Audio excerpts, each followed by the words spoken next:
Well, howdy, all you collector car fans out there. This is once again Jason, the owner and founder of Southern Bush Motorsports. We got a great tale from the bush for you today. This is called Forgotten Survivor. This is all about a Firebird that I found down in Florida. And boy, it was so sad to see this. It was buried in the pine trees. And, I was actually looking for this car right here, the Hemi Superbird, Sherry's toy. Went to fire departments, and I went to all these other places looking for it and couldn't find it, but I ended up finding this car right here, which was just a beauty. 1968 Firebird. Nothing special. It was only a little two-barrel V8 car, but the car got parked because of this right here, when the regular gas got taken away and unleaded gas was presented to the world. Unfortunately, a lot of these old cars had regular headed gasoline heads on them, and when you run unleaded gasoline on a car that's got regular headed gasoline heads on it, it sounds like a diesel truck. When we had to switch over from regular gasoline to unleaded gasoline, when you lay into that, it ran like crap. It sounded like crap. And unfortunately, this is a story about one of the cars that just basically they ran like crap. So the guy just parked it. It didn't even have a lot of miles on it. I believe it was like 60 something thousand miles on it. You can see this car is totally preserved. 1968, beautiful Firebird. A lot of surface rust, but real no hardcore rust, even though it was sitting in pine needles. I found that you can see that right there. I found this parked up against a tree by a mobile home. It was such a treat to see a car that was completely untouched. Literally, it still had the cigarettes in the ashtray. You're going to see a little bit later, but I got a lot of pictures of the car. Some of them might be repeats, and forgive me for that one, but I just want to make sure everybody got to see these pictures. A lot of surface rust.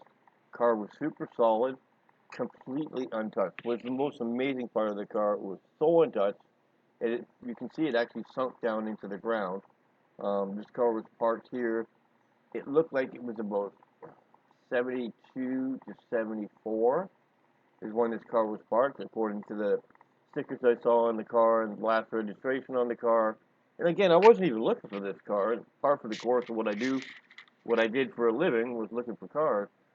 That I was hired to find a car that a guy had shown me a picture of. He had sent me a picture of this car. It was a 70 Hemi Superbird called Sherry's Toy. It used to be drag race. They said it was down in Florida.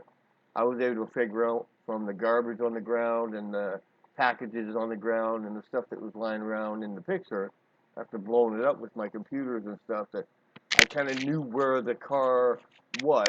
So I went down there looking for it, and it was a fire station that I went to and said, there's a cool Firebird that got parked like 40 years ago or something like that, and it's sitting in there in a trailer park, and the thing's never moved, and nobody's ever touched it. You should go check that out, and that's how I ended up over here. The big problem is that when these cars, when the gasoline changed over from regular leaded gasoline to unleaded gasoline, like I said, these cars ran like crud. But the only solution was to have the engine have new heads put on the engine that would have unleaded valve stems in them for the new unleaded gasoline. That was pretty expensive. A lot of people didn't have the money for that. A lot of people thought they could just ride it out and drive the car on the unleaded gasoline, but let me tell you something. From somebody that experienced that, driving a regular leaded headed gasoline car to switching over to unleaded gas, it sucked. I mean, the cars drove like crap, so you were kind of forced to either park it or go to the mechanic shop and get new heads put on the car that had unleaded valves in them.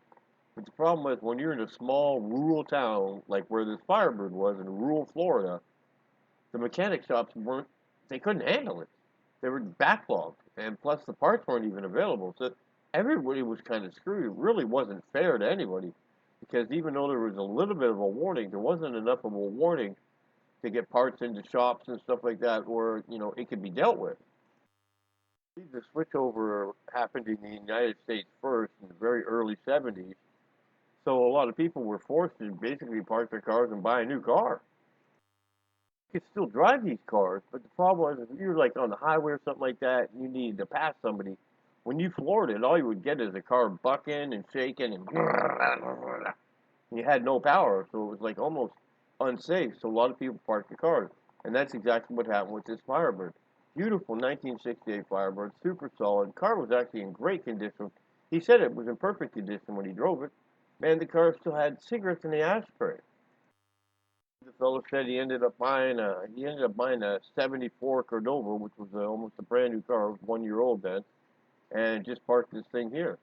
And completely, he didn't forget about it. He knew the car was there, but he didn't bother covering it up. And that's why you see the paint's all brown and stuff. That's called Florida burn, which is, Florida's surrounded by water, and the water gets around these cars with the humidity, and then during the day the sun heats up and heats up that paint and basically just burns it off.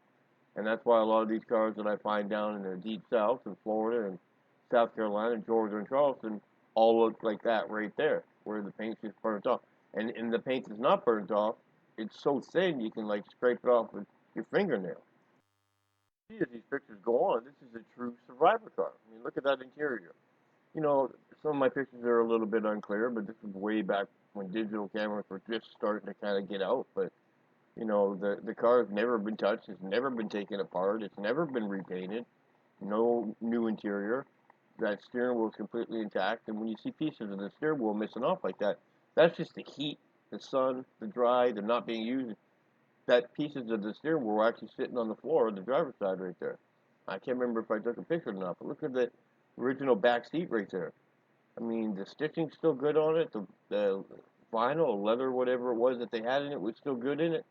The car was just an absolute complete time capsule.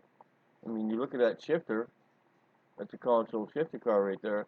All that stuff in there is just mold from humidity and all the other stuff that happens when you leave a car parked for many years. Look at that brake pedal. The brake pedal's not even worn out.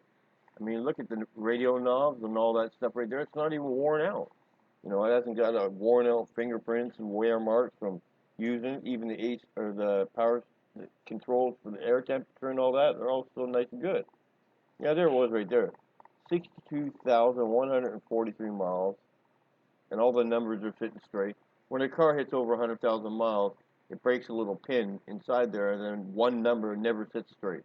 So that's how you can tell with these old cars if a car's reached over 100,000 miles, because once it does, it'll break a little plastic pin inside that odometer, and one of the numbers will never sit straight. Some of them will never sit straight, but that's how you can tell. I mean, I'm looking at the door panel right there, and it got the Firebird symbol, and just worn out from heat and mildew and mold and moisture in the air and stuff. It was just sad. It was so sad to see a car like this.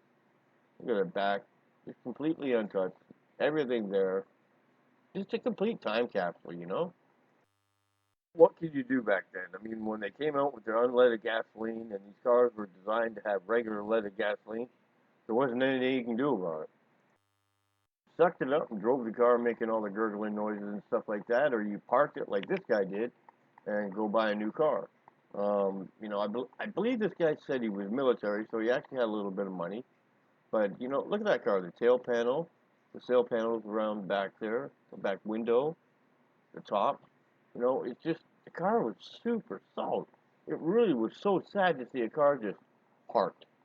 Parked and forgotten about. Not forgotten about because he knew the car was there.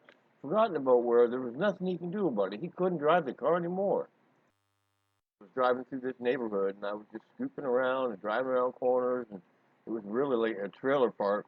And then where the fireman told me that he thought the car was, it was parked exactly where he said it was parked.